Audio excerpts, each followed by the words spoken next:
All right. Hello, everyone. Welcome back to Talking with Teresa. Excuse me while I adjust the lens. Today, I don't have anything in particular to talk about. I'm just sitting here. It's a beautiful day today. The wind is blowing. The trees look amazing. And towards the end of the week, I always have like a really big hydrating day where I drink a ton of water to kind of flush out whatever I ate during the week, especially if I was naughty the past week, kind of eating things that I want to eat and not what I should eat. And I had a couple of moments of being naughty. And while I was sitting here just kind of staring out the window, let me see if I can turn it so you guys can see out the window. Well, you can't see it, but it's a beautiful view. I just started thinking about how did I get here? How did I get to this place where I am staring out of the window, talking to this plant here and drinking tons of water with no hair on my head? How did I get here? And I had to kind of retrace the past 6 years and realize that I got to this place by stripping my identity. I don't know why the focus is going in and out. I'm not too crafty with this thing, but hopefully it'll stay. But maybe if I sit up like this, that'll work. Oh, excuse me, all in the camera. But all right. So, in essence, just losing my identity and stop fulfilling the roles that I was told I am and the roles that I was told I should be. It started first with, I guess, a career. I always was very career driven. Like in my mind, I was like, okay, well, I'm gonna do this. I'm gonna get this degree. Once I got on the career train, I was like, I'm gonna do this. I'm gonna get this degree. I'm gonna do this. I'm gonna be a child psychologist, or I'm gonna be this, and this. And when I got to the end of me getting my degrees in psychology, I hit a mental, it's an airplane, sorry. I hit a mental, I don't want to call it roadblock, but I hit a mental wall that said, you know, why are you doing this? Why do you want to do this? What about this makes you happy? And it was a sense of fulfillment that I got from healing people and working them through their mess, in a sense. But it was just a part of me, like a nagging part of me that knew that if I continued doing that, then I wasn't going to be happy. So then I went on, I went deeper into myself and I started creating wonderful things, especially with writing. I started writing when I was 8 years old, poems and stories and all type of things, and I published my first children's book when I turned 30, and I just knew, like, this is it. Like, this is the money maker. I'm gonna be a millionaire. I'm gonna write all type of children's books and all of this stuff. And once I developed a children's book, and it was a wonderful book, I didn't get any negative feedback from it. Thus far, I haven't. But when the book was complete and I had to put so much force behind it, it made me lose the sweetness of why it was created. It was created as a tool or a mascot for a certain group of children. And it wasn't about that anymore. It became more so about money. And so I lost my steam for that. Moving forward, as I began to lose my taste for money and I began to lose my taste for material things, spiritual things began to come out of me, and I became very developed spiritually, highly developed spiritually. And what I found was that the more I came in tune with who I really am, my true self, my higher self, I really didn't have a desire for anything other than to wake up and look outside and smell the breeze and inhale wonderful prana and exhale goodness back to the trees because we are in exchange. I'm giving them something, they're giving me something. We all are connected that way. And what I discovered after reading and going through some things, that I am disconnecting from my ego. And we all know this by now, you know, the ego and then your true self. Your ego, or my ego in particularly, is very strong and is very controlling, and it's very dramatic too. My ego is very dramatic. And once I learned how to separate myself from my ego, I began to identify with what my essence is, or who my essence is. And my essence is, honestly, I am an entity. I am an entity. I am a spirit who is enjoying this new life, this new walk in this vehicle that I chose, in this body, in this bite-sized body that I have. And so I thought, how wonderful would it be if others knew how to free themselves or detach themselves from their ego. That was my first thought.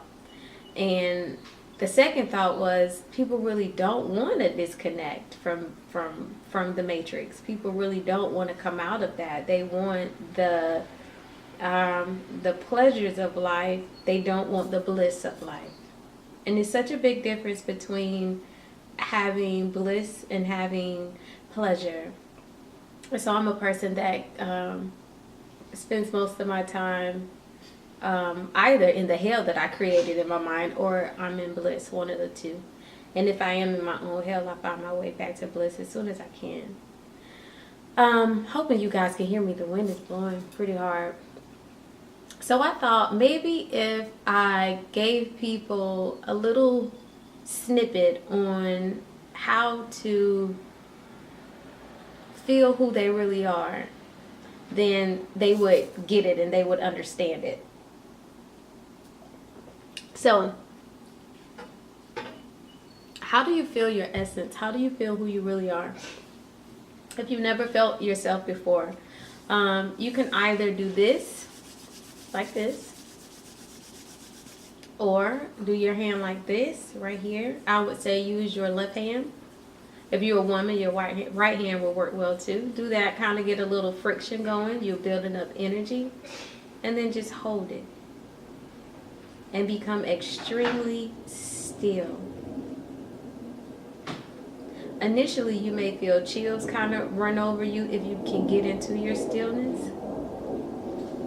But that little sensation, that little tingling, it's a subtleness. That's you. That's who you are. That's your essence. That's your spirit. And if you want to feel how you vibrate, take your hand, same hand, and crunch down like this. And it's like, almost like a massage. And that's you. Now that changes as you change your emotions. As you exercise, like that changes, but essentially when you're in your stillness, this is you. This particular essence that you feel, if you choose to do this, is what's in everything and everyone. It's in a plant, it's in the birds, it's in a gnat, it's in all races, it's in a book, it's in a desk, because everything vibrates. It's in money. It's in everything. It's in herbs. It's in chemical medicine. We're all connected that way. That is what we call source. And this is how we identify ourselves as quote unquote gods, or whatever you want to call it. But that's what it is. And this is what you chase, in a sense. And you chase this essence by not lying to yourself about who you are.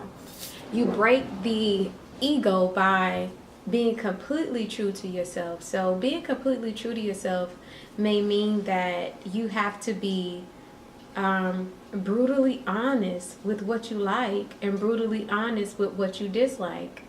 So say, just say I'm highly sexual. I'm just a highly sexual person. And I may like having sex with zebras. Right? The first thing and not that I like to do that, but the first thing I have to do is admit to myself that that's what I like. I'm a highly sexual person. I may like to have sex with zebras. And once I can digest that truth, and once I can digest that that truth may be taboo to other people, then the feeling of not being who you really are, it kind of goes away. And it may even lessen the desire to be with zebras because you're being true. When you're not true to yourself, you're committing two things that are very crucial that everybody kind of talks about. You're committing a sin and you're missing the mark. So a sin is when you go against yourself. Whenever you go against yourself, you're committing a sin. That's the only sin. Everything else has been made up.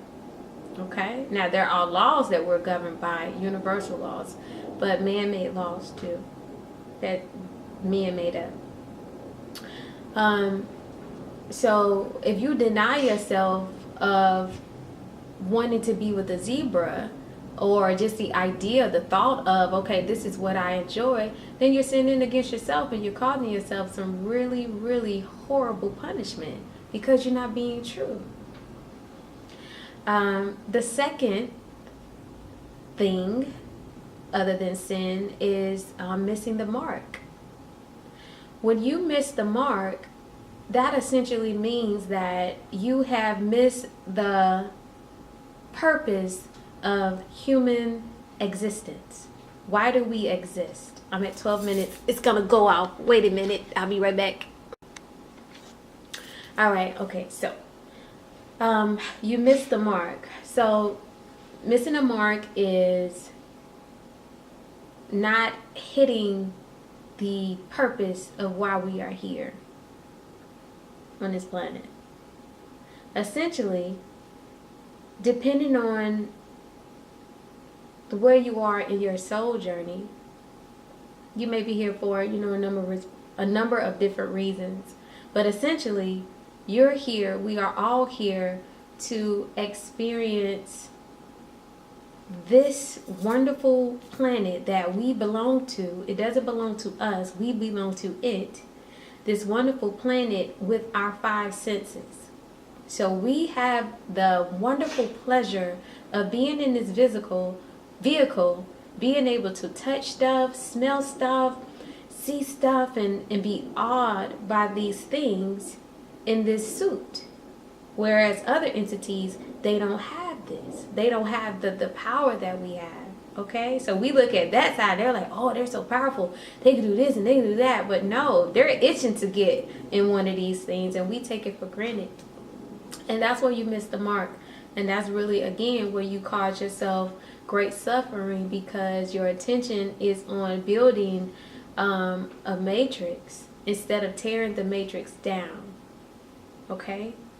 And it will come down, like it's coming down, and it's painful for a lot of people, especially if you are one of those people who identify with what you have or what you don't have. Okay? And I used to be one of those people that wanted to have this, I want to have this, I want to have that.